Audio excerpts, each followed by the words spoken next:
আমি আজকে বানাবো আম দিয়ে শোল মাছের ঝোল। তাতে একটু পটল আলুও দেবো। দেখুন শোল মাছগুলোকে আমি ভালো করে ধুয়ে নুন হলুদ মাখিয়ে রেখেছি, কষিয়েছি। এবারে মাছগুলো দিয়ে এক এক করে ভেজে তুলে রাখবো। মাছগুলো ভালোভাবে ভাজা হয়ে গেছে, আমি তুলে রেখে দিয়েছি। এরপর আমি সেই প্যানের মধ্যেই সেই তেলের মধ্যেই পটল দিয়েছি। পটলগুলো লাল লাল করে ভেজে তুলে রাখবো।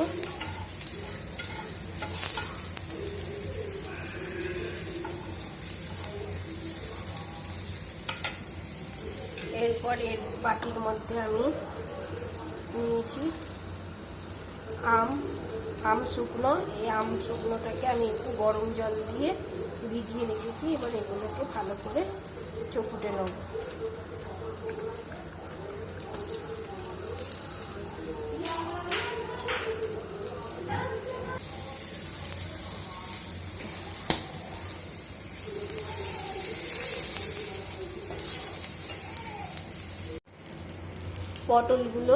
পটলগুলো দেখুন ভাজা হয়ে গেছে। এরপর আমি একে একে পটলগুলো তুলে নেব।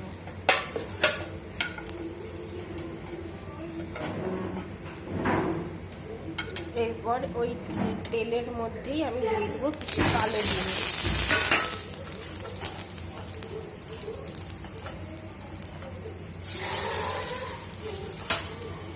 কালো জিরেগুলো নেড়ে নেবো তেলেতে। অল্প সামান্য কালো জিরে দিয়েছি। এরপর এই বাটিতে আমি নিয়েছিলাম ধনে গুঁড়ো, জিরে গুঁড়ো, আদা বাটা আর কাঁচা লঙ্কা বাটা। এবার এটা মশলাটা আমি ভালোভাবে কষিয়ে নেব। আর যে আমটা আমি জলের মধ্যে ভিজিয়ে রেখেছিলাম সেই আমটাও দিয়ে দেবো।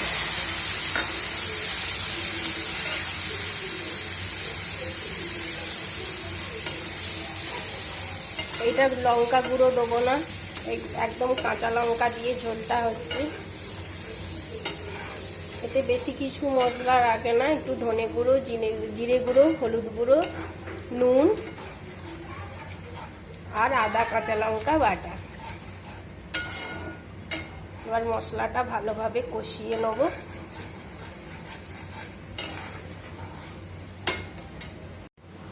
এই দেখুন ঝোলটা আমার একেবারে ফুটে গেছে, ভালোভাবে ফুটে গেছে।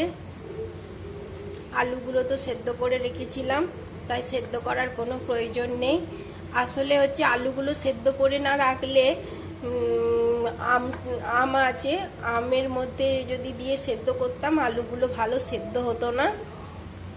টক জিনিসের মধ্যে সবজি দিলে মানে আলুগুলো দিলে ভালো সেদ্ধ হয় না। সেই জন্য আমি আলুটা আগে থেকে সেদ্ধ করে রেখেছিলাম। আর আপনারা যদি আলু দিয়ে না করতে চান, খালি যদি আম দিয়ে ঝোল করতে চান, তাহলে আলু আর সেদ্ধ করার প্রয়োজন হবে না। এই ঝোলটা ফুটে গেছে। এবার আমি একে একে পটল আর মাছগুলো দিয়ে দেবো।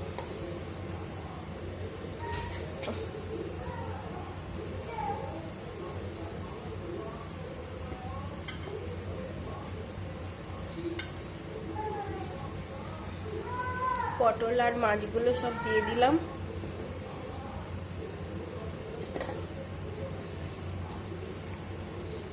দিয়ে আর 5 মিনিট একটু ভালোভাবে ফুটিয়ে নামিয়ে দেবো।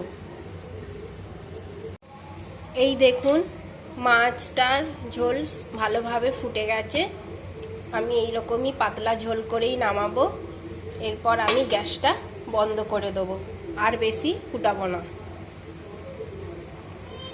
এবার আপনারাও এরকমভাবে শোল মাছের ঝোল বানিয়ে করে দেখুন, কত টেস্টি খেতে লাগবে। গরমের দিনে 3-4 রকম তরকারি তো ভালো লাগে না, তাই এই রকম একটাই রান্না করে খেয়ে দেখবেন, খুবই ভালো লাগবে খেতে এবং তৃপ্তিও পাবেন। আপনাদের ভিডিওটা দেখার জন্য অনেক ধন্যবাদ। আপনারা আমার চ্যানেলটা সাবস্ক্রাইব করে দেবেন এবং লাইক শেয়ার কমেন্টও করে দেবেন। আপনারা ভালো থাকবেন, সুস্থ থাকবেন।